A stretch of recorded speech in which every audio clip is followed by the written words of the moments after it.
अब देखो बच्चों, अब हम आ जाते हैं नेक्स्ट इलेक्ट्रॉनिक डिस्प्लेसमेंट के बारे में, और ये है हाइपर कॉन्जुगेशन, अति संयुग्मन। ओके, इसके और भी नेम्स हैं, देखो कौन कौन से हैं। ये है baker Nathan effect, sigma pi conjugation, sp2p overlapping और नो बॉन्ड रेजोनेंस। ओके, तो देखो बच्चों, hyper conjugation means the electronic displacement in which electron pair of sigma CH bond shifted towards atom of unsaturated group or vacant p orbital of unsaturated group।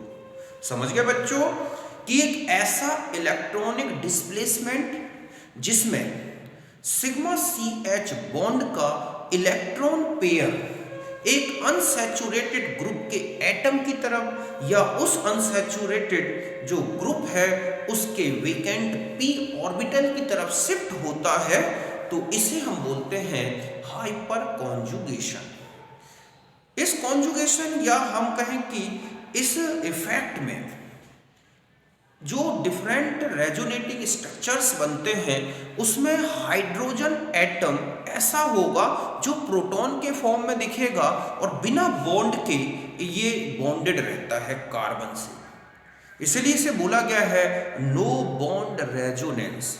और इसे discovered किया था baker और Nathan ने, इसलिए इसको बोला गया है बेकर नाथन इफेक्ट। इसमें सिग्मा का पाई की तरफ कॉन्जुगेशन होता है, इसलिए इसे बोला गया है सिग्मा पाई कॉन्जुगेशन। ओके, और यही मैंने डिफाइन किया है कि the electronic displacement in which, ठीक है, या electronic displacement which involves delocalization of sigma bond electron pair towards an atom of unsaturated system और ग्रुप और to an atom having empty p orbital.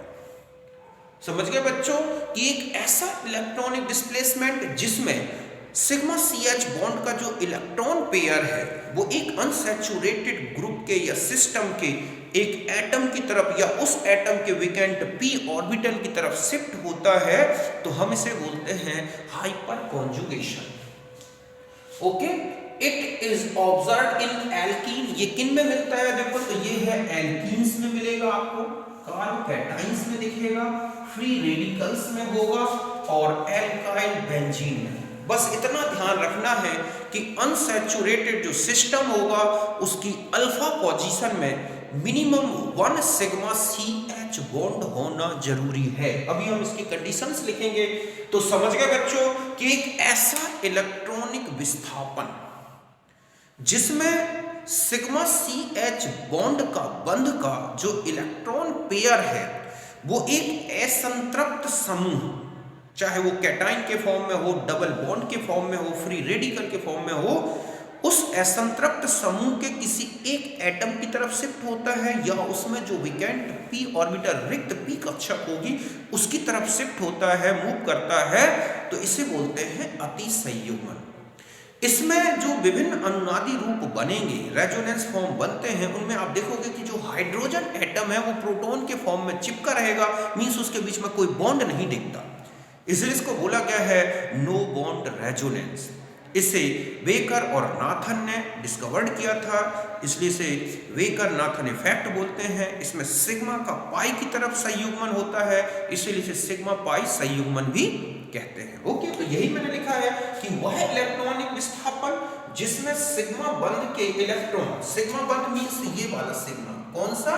Sigma CH बंध के electron युग्म असंतृप्त समूह के परमाणु या रिक्त p कक्षक की ओर विस्थापित होते हैं, अति संयुग्मन कहलाता है। यह एल्कीन में, कार्बोकैटाइन में, मुक्त मूलक में, एल्किल बेंजीन आदि में पाया जाता है। एक एग्जांपल से समझते हैं कि यह है एक असंतृप्त समूह, अनसैचुरेटेड, समझ गए बच्चों, अनसैचुरेटेड ग्रुप। यहां पर ये जो है ये हाइड्रोजन, ये है अल्फा हाइड्रोजन। ओके, और ये जो है बच्चों ये कहलाता है अल्फा सिग्मा CH बॉन्ड। तो ये जो सिग्मा CH बॉन्ड है, यहां से ये इधर शिफ्ट होता है, मूव करता है, तो ये बॉन्ड यहां शिफ्ट हो जाता है और ये एक रेजोनेंस स्ट्रक्चर बन गया। तो यहां सिग्मा का पाई के साथ कॉन्जुगेशन हुआ, सिग्मा पाई कॉन्जुगेशन हुआ। यहां पर आप हाइड्रोजन देख रहे हैं, ये प्रोटॉन के फॉर्म में है, लेकिन ये फ्री होकर हटता नहीं है। और ऐसा इसके साथ ये इधर आ जाएगा तो दूसरा रेजोनेटिंग स्ट्रक्चर, इसके साथ हो सकता है तो तीसरा। तो ये इसके डिफरेंट रेजोनेटिंग स्ट्रक्चर्स हैं। आप इसमें देख रहे हैं कि एक हाइड्रोजन प्रोटॉन के फॉर्म में बॉन्डेड है, तो इन स्ट्रक्चर्स को हम बोलते हैं, ठीक है, रेजोनेंस स्ट्रक्चर। और इस पूरी फिनोमिना को बोला जाता है बच्चों हाइपर कॉन्जुगेशन। ओके, तो आप इसे नोट करें।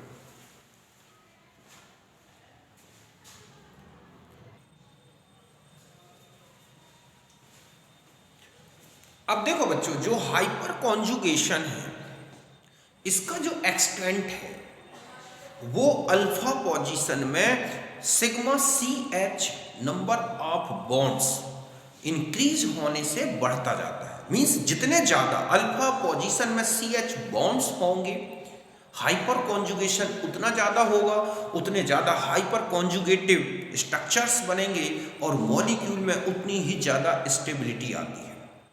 समझ गए बच्चों कि अल्फा पोजीशन में जितने ज्यादा CH बॉन्ड्स होंगे उतना ही ज्यादा हाइपर कॉन्जुगेशन होगा, उतने ही ज्यादा क्या बनेंगे उसमें हाइपर कॉन्जुगेटिव स्ट्रक्चर्स। इसमें हर एक स्ट्रक्चर में आप देखोगे कि एक हाइड्रोजन प्रोटॉन के फॉर्म में दिखता है, लेकिन वो फ्री नहीं होता, क्योंकि वो H+ उस पूरे pi electron mean unsaturated group के जो पाई इलेक्ट्रॉन क्लाउड है उसके थ्रू बॉन्डेड रहता है। तो ये जो स्ट्रक्चर्स हैं, इसमें एक हाइड्रोजन बिना बॉन्ड का दिखता है, इसलिए इसे क्या बोला गया है, नो बॉन्ड रेजोनेंस। ओके, तो यही मैंने लिखा है कि the extent of hyper conjugation increases with increase number of hydrogen atoms at alpha position of unsaturated group, because greater the alpha hydrogen, greater the number of, ठीक है, number of alpha hydrogen at alpha position, more are the number of hyperconjugative structures. Okay, कि जितने ज्यादा alpha hydrogen होंगे position में, CH bonds होंगे, उतने ही ज्यादा हाइपर कॉन्जुगेटिव स्ट्रक्चर्स बनते हैं। जो अल्फा हाइड्रोजन होते हैं बच्चों, उनको बोला जाता है hyper conjugates. Okay, in different hyper conjugative structures a free proton shown but H+ is still bond to the pi electron cloud, not free to move।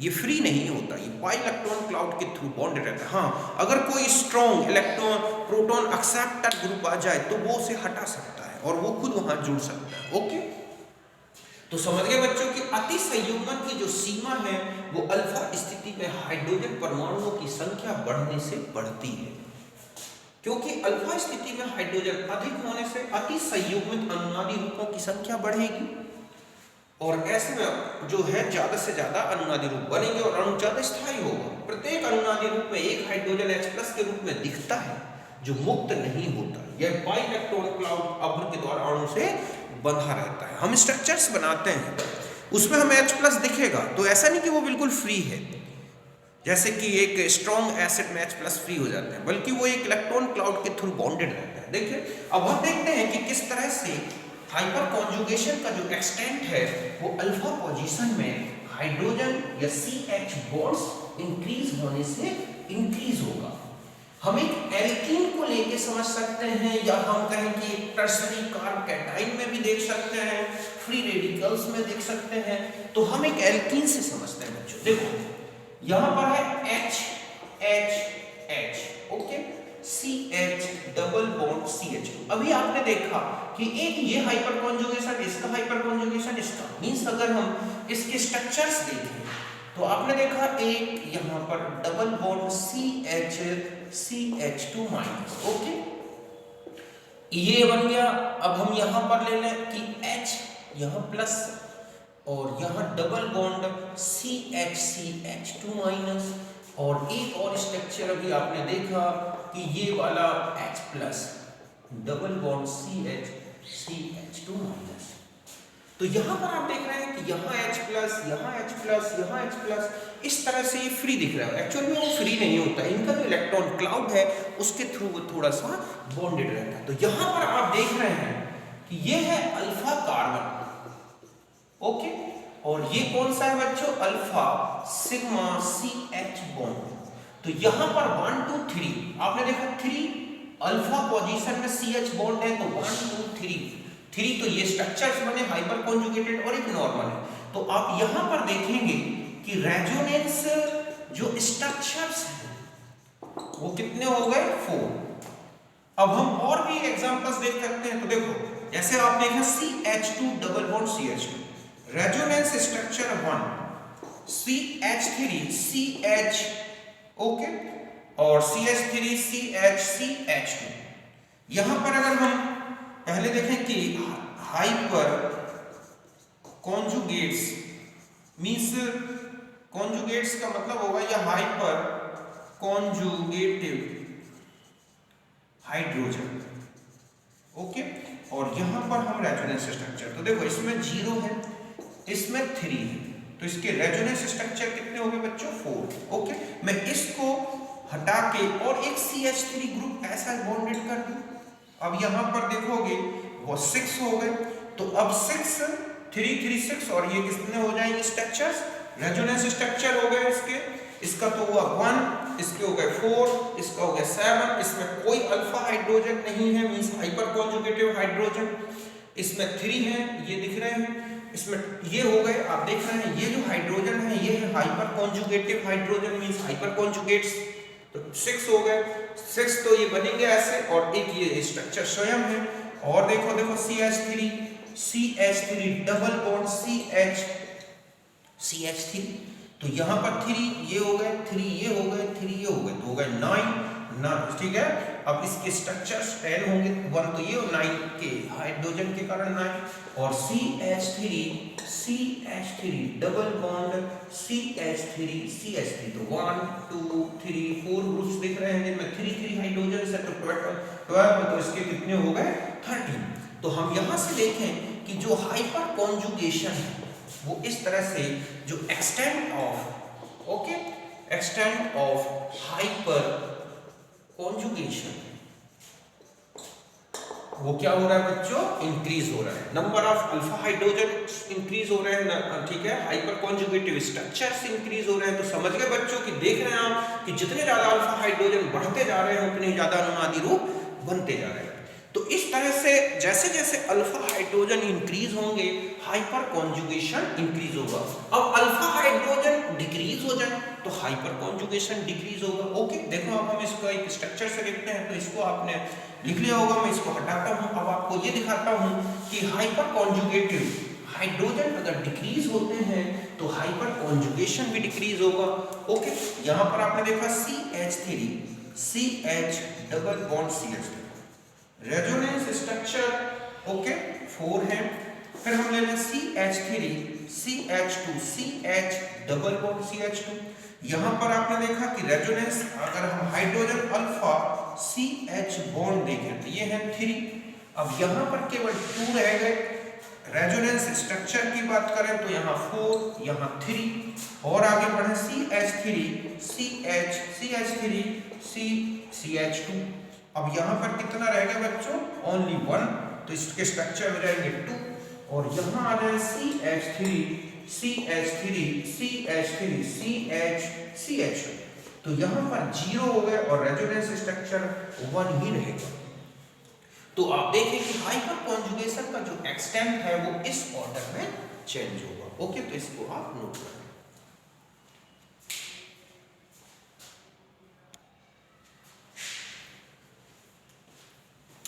अब देखो बच्चों, अब हम आ जाते हैं कि हाइपर कॉन्जुगेशन और इंडक्टिव इफेक्ट में कौन ज्यादा इफेक्टिव होता है, means hyperconjugation versus inductive effect, इन दोनों में क्या कंपटीशन है। तो देखो हम इस रिएक्शन, ये जो रिएक्शंस हैं हम इनसे एक्सप्लेन कर सकते हैं कैसे। ये है एक कंपाउंड जिसमें एक CH3 ग्रुप, यहाँ आप देख रहे हैं कि ये जो हाइड्रोजन है बच्चों ये है हाइपर कॉन्जुगेटिव हाइड्रोजन।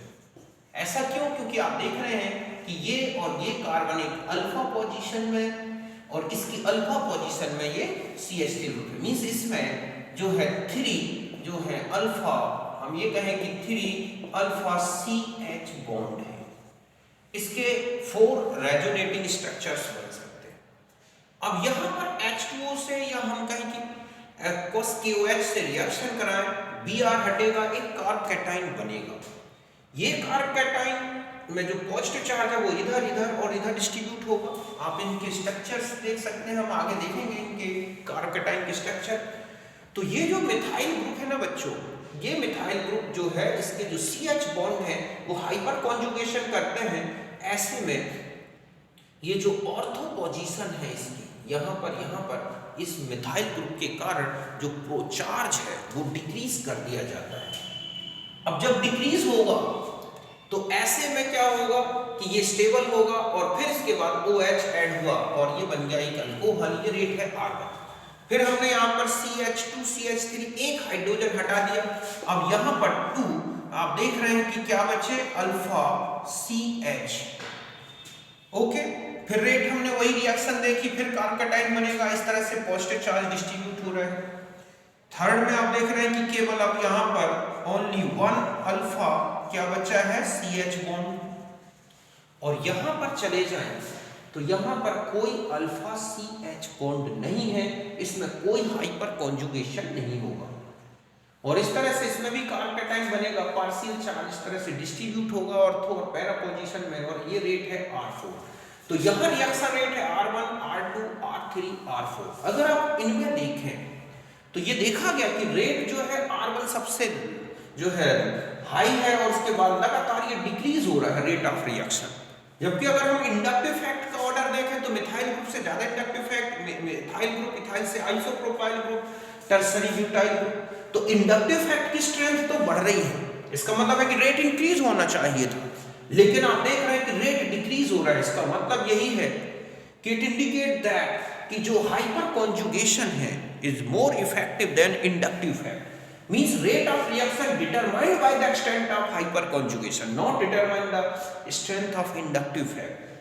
ये ऑर्डर है रेट का, तो ये हाइपर कॉन्जुगेशन का रेट है कि डिक्रीज होता जा रहा है तो रेट भी डिक्रीज हो रहा है। जबकि अगर हम यहाँ जाएं तो इंडक्टिव फैक्ट का जो ऑर्डर है आप देख रहे हैं इस ऑर्डर में इंक्रीज हो रहा है, तो rate of reaction affected only hyper conjugation, not affected by inductive effect. So that it indicate that hyperconjugation is more effective than a predominant than inductive fact।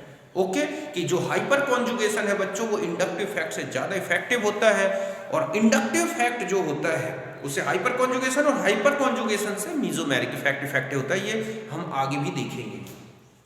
Thus hyperconjugation is more effective than inductive fact। हम इस पूरे observation से ये explain कर सकते हैं कि hyperconjugation is more effective than inductive fact because the rate of reaction decreases with decrease extent of hyperconjugation and increase inductive fact।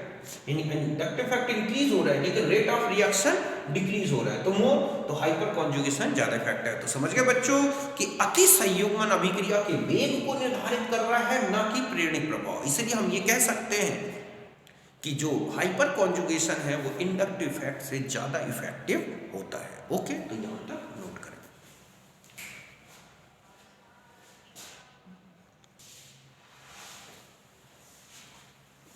अब देखो बच्चों, अभी हमने देखा कि हाइपर कॉन्जुगेशन का एक्सटेंट जैसे जैसे बढ़ रहा है रेट ऑफ रिएक्शन इंक्रीज हो रहा है। तो इसका रीजन क्या है? तो देखो इसको हम इस तरह से देख सकते हैं कि ये है मिथाइल ग्रुप। इस मिथाइल ग्रुप के हाइपर कॉन्जुगेशन के कारण जो इस कार्ब कैटाइन का पॉजिटिव चार्ज है वो क्या हो जाता है, बिल्कुल कम कर दिया जाता है।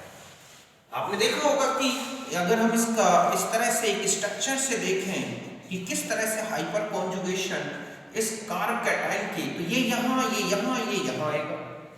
तो ऐसे में क्या होगा कि जो पॉजिटिव चार्ज है मिथाइल ग्रुप का, ये मतलब जो मैथिलीन ग्रुप का पॉजिटिव चार्ज है वो पूरे रिंग में डिस्ट्रीब्यूट हो जाएगा, मींस यहाँ तक पहुंच जाएगा डिस्ट्रीब्यूट होते हुए, और ये हाइपर कॉन्जुगेटेड जो हाइड्रोजन है इस मैथिलीन ग्रुप का पॉजिटिव चार्ज इस प्रोटॉन तक ले आते हैं, और ऐसे में रिंग में पॉजिटिव चार्ज जो है डिक्रीज हो जाएगा और स्टेबिलिटी क्या होगी बच्चों, इंक्रीज हो जाएगी। तो hyper conjugation decreases the positive charge of methylene group and distributed in whole ring and also methyl group. इस पूरी रिंग में डिस्ट्रीब्यूट कर देंगे, इस मिथाइल ग्रुप में डिस्ट्रीब्यूट कर देंगे, और ऐसा होने से इनकी ऑर्थो या पैरा में इलेक्ट्रॉन डेंसिटी जो है, ये हम कहें कि पॉजिटिव चार्ज बहुत ज्यादा डिक्रीज होगा, तो ये सबसे ज्यादा स्टेबल होगा। ये क्या लिखा है बच्चों? Stability order. अब हम दो हाइड्रोजन बचे, तो हम ये कहें कि दो हाइड्रोजन से अब पॉजिटिव चार्ज उतना डिक्रीज नहीं होगा जितना कि 3 हाइड्रोजन से डिक्रीज हो रहा था। फिर एक ही हाइपर कॉन्जुगेटेड हाइड्रोजन है तो केवल कुछ ही पॉजिटिव चार्ज डिक्रीज होगा, और जब कोई भी जो है सिग्मा CH बॉन्ड हाइड्रोजन नहीं होगा तो पॉजिटिव चार्ज का ज्यादा डिस्ट्रीब्यूशन नहीं हो पाएगा, और ऐसे में डिस्पर्सन ना होने से ये उतना स्टेबल नहीं होगा। तो हम जानते हैं कि जो कार्बोकैटायन जितना कम स्टेबल, उसको बनाने वाला रेडिकल उतना ही ज्यादा, या उसको बनाने वाला रिएक्टेंट उतना ही कम रिएक्टिव होगा। तो यही रीजन है कि हाइपर कॉन्जुगेशन जो है इस कार्बोकैटायन को सबसे ज्यादा स्टेबल बनाएगा, और इसलिए इसके करस्पॉन्डिंग जो ब्रोमाइड था या जो रिएक्टेंट था वो सबसे ज्यादा रिएक्टिव होगा। तो यही मैंने लिखा था, hyper conjugation increase with stability carbocation and increase the rate of reaction. समझ गए बच्चों कि जैसे जैसे अति संयुग्मन बढ़ेगा कार्बोकैटायन का स्थायित्व बढ़ेगा, और ऐसे में रेट ऑफ रिएक्शन फास्ट होगा। अब यहाँ हम अगर आ जाएं, ये लिखे हैं हमारे और भी रिएक्टेंट्स। अब यहाँ पर हमने इस मिथाइल ग्रुप को ऑर्थो पोजीशन से हटा के मेटा में ला दिया इसके रिस्पेक्ट में। अब इस मिथाइल ग्रुप का मेटा पोजीशन में इसके लिए कोई हाइपर कॉन्जुगेशन इंपॉर्टेंस नहीं रह जाएगा। ओके, तो इसका मतलब यही हुआ ना कि इस मिथाइल ग्रुप का या इन जो एल्काइल ग्रुप्स हैं इनके हाइपर कॉन्जुगेशन को हम नेग्लेक्ट कर दें, तो हम देखेंगे कि जो भी रेट ऑफ रिएक्शन है वो determined by the inductive fact, और inductive fact increases from methyl to tertiary butyl group. तो जैसे जैसे आप देख रहे हैं कि मिथाइल से इथाइल, इथाइल से isopropyl, tertiary butyl group increase हो रहे हैं, बड़ा होता जा रहा है, इंडक्टिव इफेक्ट का जो स्ट्रेंथ है वो इंक्रीज हो रही है, और rate of reaction also increase from first to fourth. यहां से लेके यहां तक हाइड्रोलिसिस का जो रेट है, समझ लो बच्चों कि हाइड्रोलिसिस जो रेट है वो इंक्रीज होता है फर्स्ट, सेकंड, थर्ड एंड हम कहें फोर्थ। तो यहां पर इंडक्टिव इफेक्ट दिख रहा है, लेकिन जहां पर मीजोमेरिक और इंडक्टिव इफेक्ट दोनों दिख रहे थे, सॉरी जहां पर हाइपर कॉन्जुगेशन और इंडक्टिव इफेक्ट दोनों इफेक्टिव थे, वहां पर कौन इफेक्टिव था? Hyper conjugation. लेकिन जहां केवल इंडक्टिव इफेक्ट इफेक्टिव है तो rate of reaction determined by the only inductive effect. समझ गए बच्चों कि यहां पर मिथाइल ग्रुप, इथाइल ग्रुप या इन ग्रुप्स को लगा देने से जो अति संयुग्मन है वो प्रभावहीन हो गया। तो अभिक्रिया वेग किसके द्वारा निर्धारित होगा? केवल पीड़निक प्रभाव से। यहां तक समझ गए? तो ये इंपॉर्टेंस है किसका? Hyper conjugation. तो यहां तक नोट करें।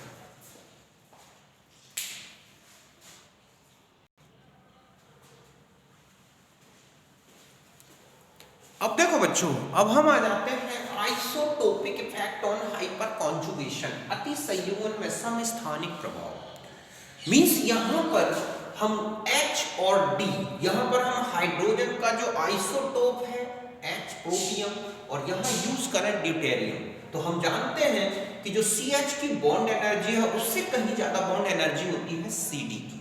ओके, कि बॉन्ड एनर्जी का ये ऑर्डर है। तो हाइपर कॉन्जुगेशन, ध्यान रखें कि जो हाइपर कॉन्जुगेशन है बच्चों, ओके, ये inversely proportional to the bond energy. Bond energy कम तो हाइपर कॉन्जुगेशन ज्यादा होगा। मींस ये बॉन्ड जल्दी ब्रेक होगा और हाइपर कॉन्जुगेशन ज्यादा करेगा।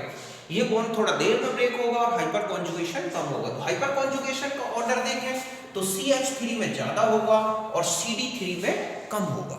समझ में? इसमें ज्यादा क्यों होगा? क्योंकि यहाँ पर बहुत जल्दी बॉन्ड ब्रेकिंग होगी, आपको ये ध्यान रखना है।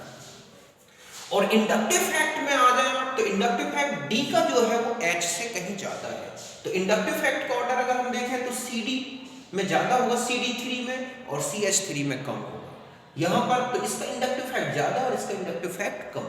अब यहां पर कोई भी ऐसा जो है प्रॉपर्टी जो कि हाइपर कॉन्जुगेशन से डिटरमाइन होती है, तो ध्यान रखें कि वो CH3 के साथ इंक्रीज होगी, CD3 के साथ डिक्रीज होगी। और कोई ऐसी प्रॉपर्टी जो इंडक्टिव फैक्ट से डिटरमाइन होती है वो CD3 से डिटरमाइन होगी, CH3 से नहीं। यहां पर हम आ जाएं, सपोज यहां देखें आप CH3 CH, फिर हमने एक H हटा के D लगा दिया, 2D और 3D। अब मैं यहां पर पूछूं कि हाइपर कॉन्जुगेशन का ऑर्डर क्या होगा, तो यहां पर देखो यहाँ पर हाइपर कॉन्जुगेशन में 3 हाइड्रोजन यूज होंगे और बॉन्ड एनर्जी कम है। यहाँ पर 2 हाइड्रोजन हाइपर कॉन्जुगेशन में आएंगे और एक तीसरा डी अगर आएगा तो ज्यादा एनर्जी लेगा। तो जैसे जैसे डी इंक्रीज होते जाएंगे बच्चों, हाइपर कॉन्जुगेशन भी डिक्रीज होता जाएगा। ओके, यहां पर आ जाए अब हम कि यहां पर अगर हाइपर कॉन्जुगेशन और अब इंडक्टिव फैक्ट देखें हम कि इंडक्टिव फैक्ट में आप यहां देखोगे CH3 से ज्यादा इंडक्टिव फैक्ट यहां आएगा, क्योंकि यहां डी इंक्रीज हो रहे हैं। जैसे जैसे डी इंक्रीज होंगे इंडक्टिव फैक्ट इंक्रीज होता जाएगा। अब हम ये जानते हैं कि hyper conjugation more effective than inductive effect then stability of, ये कौन सा ऑर्डर है बच्चों, इनकी स्टेबिलिटी का ऑर्डर। तो स्टेबिलिटी ऑफ कार्बोकैटायंस अगर हम ये कहें तो ये सबसे ज्यादा इनके ऑर्डर में स्टेबल होगा। क्यों? क्योंकि यहाँ सबसे ज्यादा हाइपर कॉन्जुगेशन है। Hyper conjugation more effective than inductive effect, ज्यादा प्रभावी है बच्चों अतिसंयोजन से, इंडक्टिव फैक्ट से ज्यादा है प्रभावी का अतिसंयोजन, तो ये सबसे स्टेबल होगा। और जैसे जैसे डी इंक्रीज होते जाएंगे बच्चों, जैसे यहाँ पर हम ये कहें कि हमारा CH3 CH2 ये स्टेबल होगा, इसी तरह से अगर हम एक D की और H की बात करें तो ये ऑर्डर होगा। तो स्टेबिलिटी का ऑर्डर जो है ना वो ये होगा एक्चुअल में हाइपर कॉन्जुगेशन, या हम ये कहें कि स्टेबिलिटी ऑर्डर। तो स्टेबिलिटी का ऑर्डर अगर कॉन्जुगेशन हाइपर कॉन्जुगेशन से कहीं डिटरमाइन होता है तो ध्यान रखें वहां पर हाइपर कॉन्जुगेशन का देखना है। यहां देखो आप, यहाँ CH2 प्लस और CH3 और यहाँ CD3 और CH2, तो यहाँ पर जो स्टेबिलिटी है वो किसके कारण है बच्चों? ओके, हाइपर कॉन्जुगेशन से। ये कौन सी स्टेबिलिटी है? हाइपर कॉन्जुगेशन की। यहां अगर हम मेटा पोजीशन में ये ग्रुप रख दें तो हाइपर कॉन्जुगेशन का कोई इफेक्ट नहीं रह जाएगा। यहां जो स्टेबिलिटी होती है वो किसके कारण होगी बच्चों? इंडक्टिव इफेक्ट के कारण। तो यहां पर ऑर्डर हम इंडक्टिव इफेक्ट के बेस पर स्टेबिलिटी देखें तो ये ज्यादा स्टेबल है, ये कम स्टेबल है। हाइपर कॉन्जुगेशन में देखें तो ओवरऑल देखें तो सबसे ज्यादा स्टेबल ये, फिर उसके बाद सेकंड, फिर इन दोनों में फोर्थ, फिर ये आएगा थर्ड। तो ये हाइपर कॉन्जुगेशन का इफेक्ट और उसमें आइसोटोपिक लेबलिंग का क्या इफेक्ट पड़ता है वो मैंने आपको बताया। ओके, तो आप इसे नोट करें।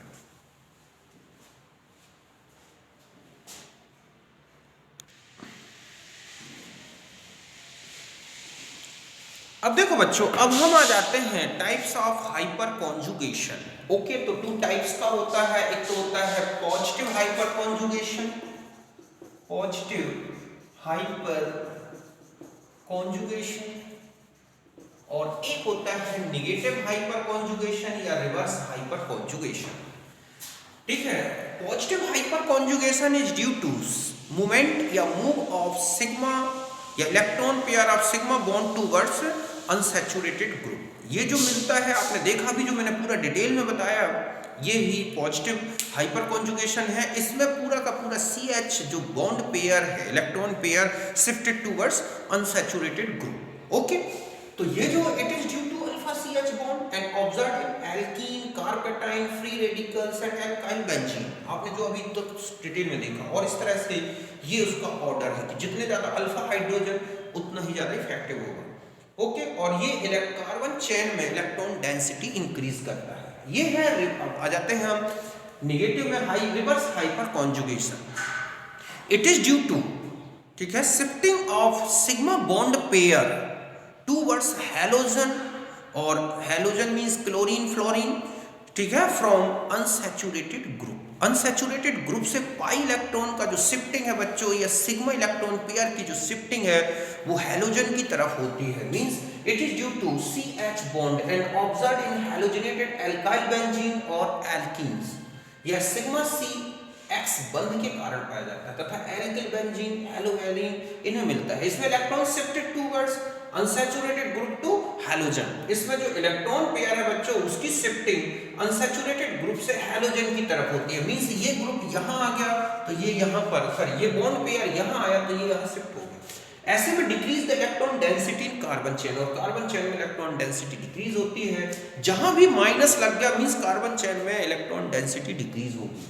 और ऐसा 3Cl ग्रुप होने से आप देख रहे हैं कि इस तरह से ये जो है इफेक्ट दिखेगा। ये इफेक्ट ऐसा है जो कार्बन चेन की ऑर्थो और पैरा पोजीशन में, मींस बेंजीन रिंग की ऑर्थो और पैरा पोजीशन में इलेक्ट्रॉन डेंसिटी डिक्रीज करता है। तो इलेक्ट्रोफिलिक सब्स्टिट्यूशन की बात करें एरोमेटिक कंपाउंड्स में, तो इनमें रेट डिक्रीज होगा और ये ग्रुप जो है CCl3 एक Meta directional group deactivating group होता है बच्चों। CCl3, CF3, CH, Cl2, CHF2 इन ग्रुप में मिलता है ये। ऐसा भी हो Cl, Cl, Cl, CH double bond CH2 तो इनमें भी हो सकता है बच्चों ये इफेक्ट। ऐसे टर्म समझ गए ना? तो इसमें आप देख रहे हैं कि कार्बन चेन में इलेक्ट्रॉन डेंसिटी कम होगी तो ये डिक्रीज करता है इलेक्ट्रॉन डेंसिटी। तो ये टाइप है reverse hyper conjugation, hyper conjugation. ये CH बॉन्ड से ये CH बॉन्ड, इसमें इलेक्ट्रॉन पेयर की शिफ्टिंग अनसैचुरेटेड ग्रुप की तरफ होती है, इसमें अनसैचुरेटेड ग्रुप से हैलोजन की तरफ जाती है।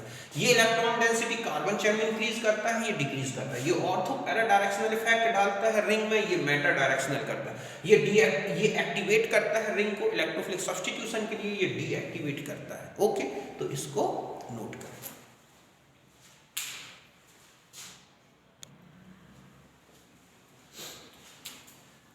अब देखो बच्चों, अब हम आ जाते हैं types of CH hyper conjugation. जो CH बॉन्ड के कारण मिलता है वो हाइपर कॉन्जुगेशन कितने टाइप्स का हो सकता है? तो फर्स्ट है sigma 2 pi hyper conjugation, observed in alkene और एल्काइल बेंजीन। समझ गए बच्चों, ये एल्कीन में मिलता है या एल्काइल, ठीक है, बेंजीन में मिलता है। किसमें मिलता है? एल्काइल बेंजीन में। सपोज ये एक एग्जांपल से ले सकते हैं कि ये है एल्काइल बेंजीन, तो ये CH बॉन्ड इस डबल बॉन्ड के साथ हाइपर कॉन्जुगेशन कर रहा है और ये हाइपर कॉन्जुगेशन इस तरह से पहले ऑर्थो फिर पैरा फिर ऑर्थो, यहाँ इलेक्ट्रॉन डेंसिटी इंक्रीज होगी। सेकंड है sigma 2 positive charge hyper conjugation, observed in carb cation. Carb cation में जैसे ये कार्ब कैटाइन है तो ये हाइपर कॉन्जुगेशन कर सकता है। ये एम्प्टी p ऑर्बिटल से होता है। ये है जो है p ऑर्बिटल के, इसमें भी वही ओवरलैपिंग होती है, तो यहाँ पर ये 1 2 3 इस तरह से हाइपर कॉन्जुगेशन हो सकते हैं। फ्री रेडिकल में ऑब्जर्व होता है। फ्री रेडिकल में आप देखें ऑड इलेक्ट्रॉन p ऑर्बिटल और सिग्मा CH ऑर्बिटल इनकी ओवरलैपिंग से बनते हैं और फ्री रेडिकल्स बनेंगे। अगर हम इनकी ऑर्डर देखें कि सबसे इफेक्टिव किस में होगा, तो सबसे इफेक्टिव होता है कार्ब कैटाइन में, फिर होता है फ्री रेडिकल में, फिर मिलता है एल्कीन में, क्योंकि पॉजिटिव चार्ज बहुत जल्दी सिग्मा बॉन्ड को अट्रैक्ट करता है। ऐसे ही यहाँ पर जब फ्री रेडिकल होता है इलेक्ट्रॉन अट्रैक्ट इन नेचर, तो ये और फिर इसके बाद एल्कीन। अगर हम कार्ब कैटाइन और फ्री रेडिकल टर्सरी इनमें बात करें तो कार्ब कैटाइन सबसे ज्यादा स्टेबल होगा देन टर्सरी फ्री रेडिकल से। अभी एक क्वेश्चन आया था कि कार्ब कैटाइन की स्टेबिलिटी, टर्सरी कार्ब कैटाइन की जो स्टेबिलिटी है उसका रीजन क्या है, तो वो था हाइपर कॉन्जुगेशन। ओके, कि हाइपर कॉन्जुगेशन से 3 3 3 9 और एक तो ये बना है 10 क्या बनेंगे? Resonating structures.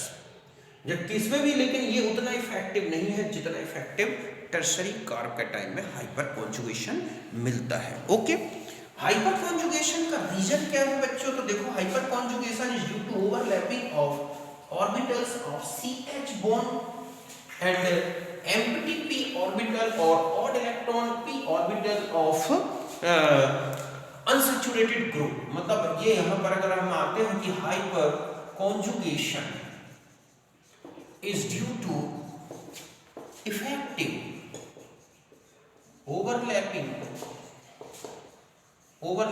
ऑफ, ठीक है, CH bond orbital and empty p orbital of atom, unsaturated group at, ठीक है, orbital of atom of unsaturated group। Okay, और ठीक है, और pure p orbital of unsaturated group। समझ गए बच्चों कि जो अति व्यापन का कारण क्या है? तो अति व्यापन का जो कारण है, अति व्यापन का कारण ये है, ठीक है, कि सिग्मा CH बंध की कक्षक जो कि परमाणविक कक्षक या संकेत कक्षक है, तथा जो रिक्त p कक्षक है, रिक्त या शुद्ध p कक्षक के मध्य क्या होता है? अति व्यापन। ओके, जैसे हम यहां ले लें, ये है हमारे पास एक कक्षा, यहाँ पेयर है, बाकी ये होगी। और ये है कार्बकैटाइन की रिक्त वेकेंट p ऑर्बिटल। तो ये ओवरलैपिंग हो जाती है, इनके बीच में ओवरलैपिंग। और ऐसे में क्या होगा कि जो electron cloud of CH bond shifted towards vacant p orbital यहाँ पर, और ये इस तरह से इनके बीच में एक ये ओवरलैपिंग हो जाती है। और यही इसका रीजन है हाइपर कॉन्जुगेशन। समझ गए बच्चों? अब चाहे वो कार्बकैटाइन की हो, या हम ये कहें कि चाहे वो एल्कीन में हो, HH CH2, तो हम यहाँ पर एक p ऑर्बिटल ऐसा ले लें, ये है p ऑर्बिटल, ये है इसकी ऑर्बिटल, यहाँ H है, तो ये ओवरलैपिंग कर जाती है। तो यहाँ का जो पेयर है ये इधर शिफ्ट हो जाता है। और ऐसे में क्या होता है बच्चों कि यहाँ पर डबल बॉन्ड का मतलब हम ये कहें कि ये क्लाउड मिक्स हो गए ये, तो यहाँ पर H+ अभी बना रहता है। और यहाँ पर आप देखोगे कि यहाँ नेगेटिव चार्ज आ गया और ये H तो बॉन्डेड रहेंगे, तो यहाँ डबल बॉन्ड आ गया। तो hyper conjugation is due to overlapping of CH bond with, ठीक है, pure p orbital, vacant p orbital of adjacent carbon या अनसैचुरेटेड ग्रुप। इसके कारण ये हाइपर कॉन्जुगेशन होता है, जिसके कारण यहाँ का इलेक्ट्रॉन क्लाउड यहाँ शिफ्ट हो जाता है। और ये हर एक बॉन्ड के साथ हो सकता है, इसके साथ हो सकता है, इसके साथ, p ऑर्बिटल सभी के साथ ओवरलैपिंग कर सकती है। ओके, तो यहाँ तक नोट करें।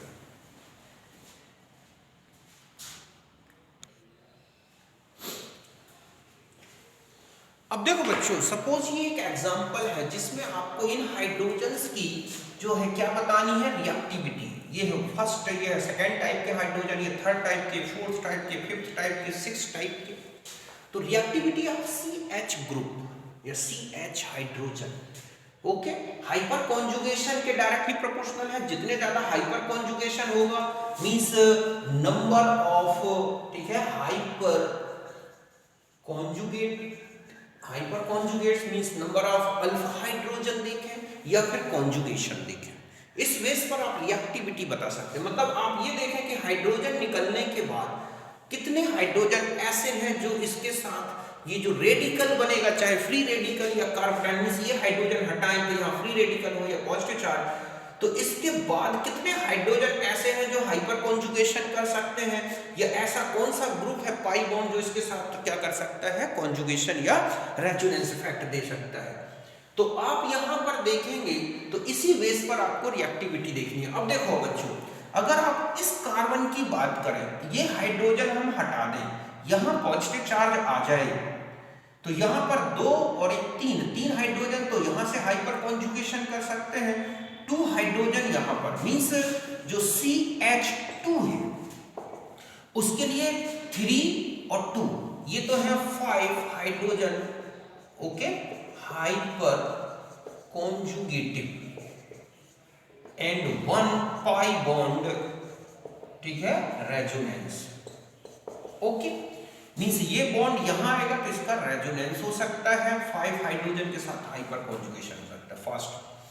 अब हम आ जाते हैं, अगर हम CH यहां पर आ जाए 4, तो CH4 में ये हाइड्रोजन अगर रिमूव होता है और यहां पॉजिटिव चार्ज आता है, तो देखो 2 हाइड्रोजन ऐसे हैं जो हाइपर कॉन्जुगेशन करेंगे और 1 पाई बॉन्ड ये करेगा रेजोनेंस। तो 2 हाइड्रोजन ये क्या है बच्चों, hyper conjugative and 1 pi bond, ठीक है, रेजोनेंस। तो ध्यान रखें कि रेजोनेंस सबसे ज्यादा इफेक्टिव होता है, तो यहाँ रेजोनेंस भी है और हाइपर कॉन्जुगेशन, यहाँ रेजोनेंस भी है और हाइपर कॉन्जुगेशन। अब हम आ जाते हैं CH5 की बात करें, तो यहां से आप किसी हाइड्रोजन को हटाते हैं और यहाँ पॉजिटिव चार्ज आता है, ओके, तो यहाँ का पॉजिटिव चार्ज 1 2 3 4, इसमें कोई पाई बॉन्ड नहीं है, तो यहाँ पर ओनली 4 क्या होगा बच्चों, हाइपर कॉन्जुगेटिव है, ओके।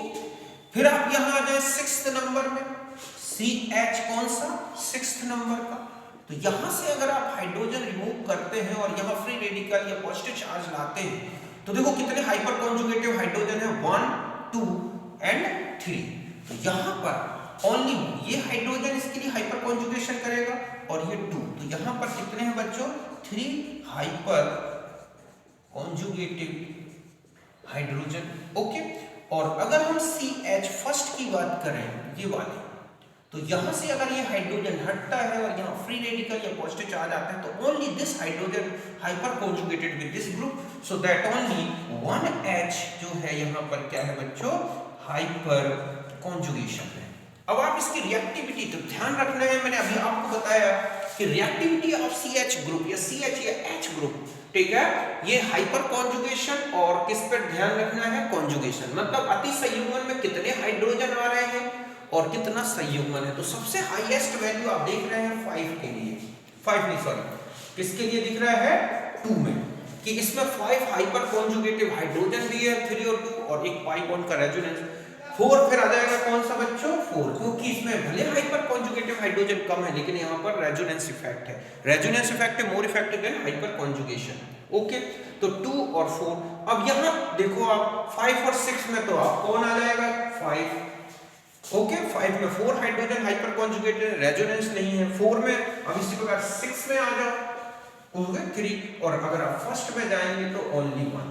तो ध्यान रखना है आपको कि स्ट्रेंथ की बात की गई हो, ठीक है, स्ट्रेंथ ऑफ इफेक्ट्स, विभिन्न इफेक्ट्स की बात की गई हो, डिफरेंट इफेक्ट्स बताए गए बच्चों, तो सबसे ज्यादा इफेक्टिव होता है रेजोनेंस इफेक्ट। ओके, फिर आता है हाइपर कॉन्जुगेशन, और फिर आता है क्या बच्चों, इंडक्टिव इफेक्ट। ये ऑर्डर है जब हमें इफेक्ट देखना हो और किसी भी कार्बकैटायन फ्री रेडिकल या हम इस तरह से एल्कीन, इनका अगर हमें स्टेबिलिटी देखना है तो ध्यान रखें सबसे पहले इफेक्टिव होगा रेजोनेंस इफेक्ट, फिर हाइपर कॉन्जुगेशन, फिर इंडक्टिव। इसके अलावा एक इफेक्ट और मिलेगा एरोमेटिक कैरेक्टर वाला, वो इन सबसे ज्यादा इफेक्टिव है। अगर किसी भी रिएक्टेंट स्पीसीज में H निकलने, कार्बकैटायन बनने, फ्री रेडिकल बनने से उसके बाद अगर उस कंपाउंड में एरोमेटिक कैरेक्टर आता है तो उसका कार्बकैटायन फ्री रेडिकल सबसे ज्यादा स्टेबल होगा।